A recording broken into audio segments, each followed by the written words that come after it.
The skill of Roller Champions players has been steadily increasing ever since its release, so successfully making a full lap and scoring a goal has become a bit more difficult, but what's become arguably harder is defending the net when the enemy team has possession. Understanding how to shut down a shot attempt or how to prevent one entirely is incredibly important, and it's one of the most effective ways to keep control of the match. So howdy everyone, my name is RylieghRox, and today I'm going to help you learn how to approach defense and guarding the goal so you can prevent the other team from scoring the winning point.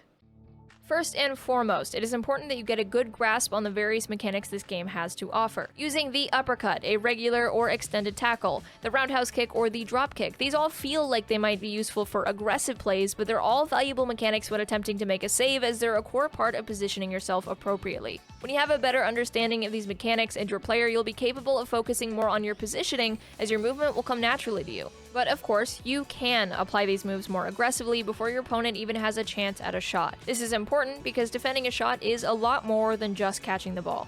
It's oftentimes true that when you want to make a save, you want to be directly under the net, ready to react to whatever they throw at you, but this is a team game, so you don't always have to take up that position, as a teammate can cover it. This is helpful because pushing forward in the lane can make it a lot harder for them to get close to a shot, and it's oftentimes more effective. Landing a tackle in the 3-4 ball on the ball carrier or their teammates can in turn shut down their attempts around the corner, which stops their offensive play in its tracks.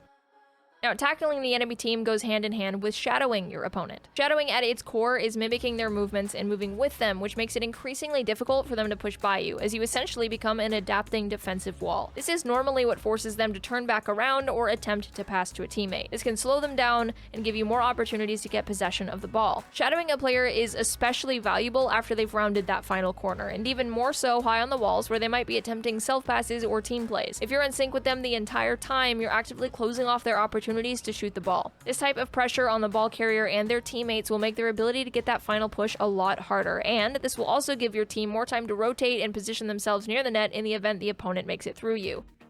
Now, if your teammate has already decided to make that push forward and is actively shadowing the ball carrier, it's up to you to be the final line of defense. Being in this position means a few things. Not only will you have to keep an eye on where the ball carrier is and if they've pushed by your team, but you'll also have to be aware of your immediate surroundings. It is incredibly common and effective for the third player on the enemy team to push forward to make a tackle on the goalie, so being aware of where the rest of the team is and being prepared for them to approach you is incredibly important. When you've locked onto a player that's attempting to tackle you, you can respond by fighting back and tackling them first. Knocking them down means they aren't available for a pass, and you'll still be standing, ready to react to a potential shot.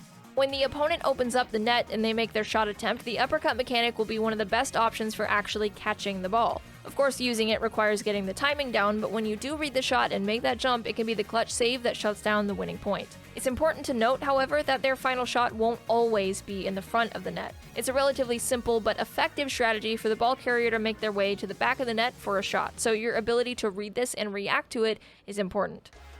Reacting to these different shots also relates to your ability to control your movement in-game, which all stems back to using the game's mechanics for proper movement so you can quickly reposition yourself to cover whatever angle you need for the deny. This can mean pushing yourself through the net, stopping someone from making it by you in the first place, or catching the ball midair when the enemy team attempts a fancy shot.